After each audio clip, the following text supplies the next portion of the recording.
kembali lagi bersama Our Podcast. Di sini saya sebagai host Karenina Jayati dan gestar kita ada Wanda, Risma, Anin, dan juga Nasel.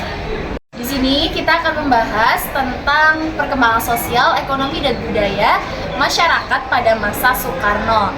Nah, di sini kita akan menyampaikan beberapa uraian yang terjadi perubahan signifikan pada aspek sosial, ekonomi, dan budaya pada tahun 1950 sampai 1960-an yang terdiri dari satu, ASEAN Games keempat dan penyelenggaraan Ganevo. Kedua, ada pembangunan proyek mercusuar. Ketiga, kebijakan kesehatan. Dan keempat, ada kebijakan pendidikan. Untuk yang pertama, tentang ASEAN Games keempat dan penyelenggaraan Ganevo akan disampaikan atau dibacakan oleh Anda. Baik, di sini saya akan membacakan tentang ASEAN Games keempat dan penyelenggaraan Ganevo. Kalian tahu nggak sih teman-teman bahwa olahraga merupakan salah satu alat diplomasi negara. Indonesia pada masa demokrasi terpimpin pernah menjadi penyelenggaraan ASEAN Games dan penggagas penyelenggaraan Ganevo. Lalu, pada tahun 1962, Indonesia didapuk menjadi tuan rumah penyelenggaraan ASEAN Games keempat. Perhelatan ini dihadiri 1.460 atlet dari 17 negara. Lalu, pada 8 Februari 1960, Soekarno meresmikan pembangunan Stadion Utama Senayan. Saat ASEAN Games berlangsung, sempat terjadi permasalahan karena Indonesia tidak mengundang Taiwan dan Israel untuk menjadi peserta. Hal tersebut menyebabkan renggangnya hubungan Indonesia dengan International Olympic Committee hingga Indonesia memilih mundur dari keanggotaan IOC. Selepas itu, Soekarno kemudian mengadakan ajang kompetisi sepak bola internasional bertajuk Soekarno Cup pada 1963 di minggu yang sama dengan konferensi Olimpiade. Pada tanggal 10 sampai 22 November 1963, akhirnya Ganevo diadakan di Jakarta yang diikuti oleh 2.700 atlet dari 51 negara yang menyimbolkan rasa solidaritas antar negara New Emerging Broadcast. Oke, terima kasih Wanda atas penjelasannya.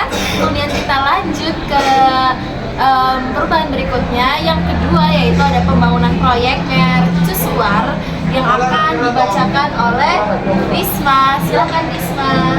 Oke. Yang kedua ada pembangunan proyek mercusuar. Pada 20 Januari 1958, Indonesia menyepakati hasil perampasan perang senilai 80.308,8 juta yen atau sekitar 223,8 juta US dollar yang akan dibayarkan selama 12 tahun dalam bentuk modal, barang, dan jasa. Ini merupakan salah satu bentuk konferensi yang dibayarkan oleh pemerintah Jepang atas 3,5 tahun penjajahan mereka di Indonesia. Salah satu proyek pengembangan kompresif hasil perampasan perang ini dikenal dengan proyek 3K yang mengandung unsur 3 nama sungai yaitu Karangkates, Konto, dan Kana. Ketiga proyek bentuk tersebut menghabiskan 28,35 juta US dollar. Indonesia juga menggunakan dana perampasan perang tersebut untuk membangun hotel-hotel di antaranya Hotel Indonesia, Hotel Bali Beach, dan Hotel Samudra Beach. Hotel ini menjadi salah satu sumber devisa negara ini hingga 1969 karena semua hotel diharuskan membayar menggunakan mata uang dolar Amerika.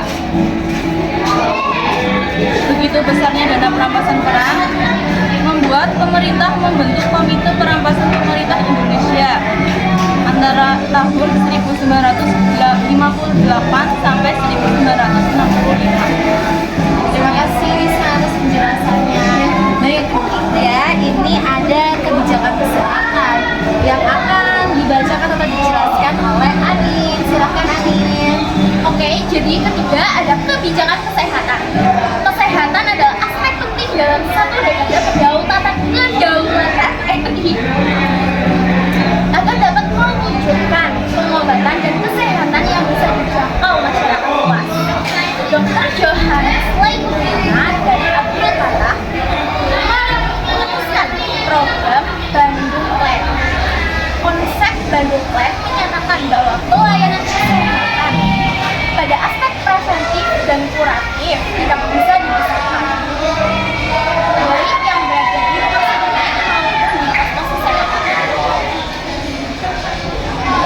Konsep yang dipresentasikan oleh Leimena ini dia diterapkan pada pendidikan kedokteran pada tahun 1952 dan mulai diintegrasikan di pusat kesehatan masyarakat. Nantinya salah satu wujud nyata integrasi ini adalah keberadaan pos pelayanan terpadu atau posyandu. Terima kasih Anin atas penjelasannya. Dan yang terakhir teman-teman, ini ada kebijakan pendidikan yang akan disampaikan oleh Nasol. Silakan Nasol. Baik, kemudian ada kebijakan pendidikan.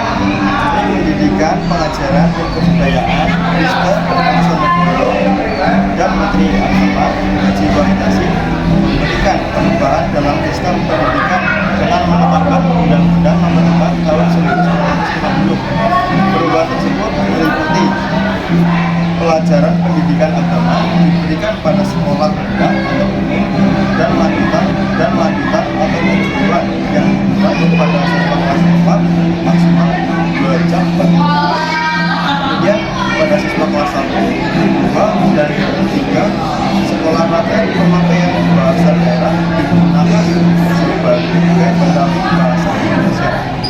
Kemudian penggunaan bahasa Indonesia diterapkan sejak kelas 1 sekolah latihan sampai ke perguruan tinggi. Lalu ada bahasa Belanda dihapuskan dari sistem pendidikan Indonesia. Kemudian yang terakhir, beberapa sekolah yang masih mengikuti sistem lama warisan Belanda diharuskan untuk mengikuti sistem baru sejak 1991. Oke, maaf Mas Saso, bisa tolong nanti suaranya dikeraskan lagi karena ini kebutuhan audio agar yang menonton juga terdengar. Terima kasih. Bisa lebih jelas lagi? Pada tahun 1952, kurikulum di Indonesia mengalami penyempurnaan yang dikenal dengan nama Rencana Pelajaran Terurai 1952. Kurikulum ini merupakan penyempurnaan kurikulum 1957. Kebijakan demokrasi, pendidikan, dan program wajib belajar 6 tahun diterapkan kepada seluruh warga negara yang sudah berumur 8 tahun. Pendidikan masyarakat melalui jalur pendidikan di luar sekolah formal juga digalakan melalui program khusus berbasis tahun yang bisa disebut PTBA.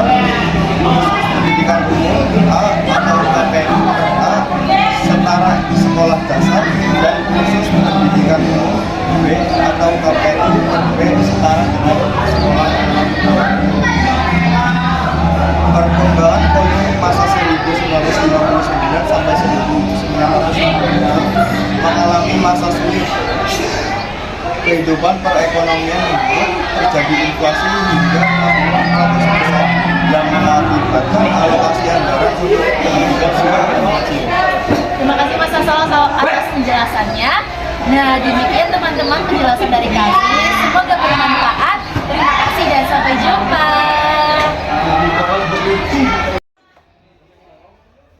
Sudah.